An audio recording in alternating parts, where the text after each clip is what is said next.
I have a meeting at 10 a.m. I have a meeting at 10 a.m. எனக்கு காலை 10 மணிக்கு ஒரு மீட்டிங் இருக்கு அல்லது இருக்கிறது. Please send me the report by today. Please send me the report by today. தயவுசெய்து இன்று ரிப்போர்ட்டை எனக்கு அனுப்புங்கள். I will complete this task soon.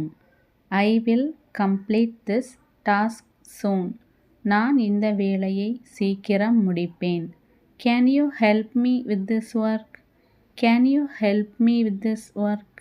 இந்த வேலையில் எனக்கு உதவி செய்ய முடியுமா?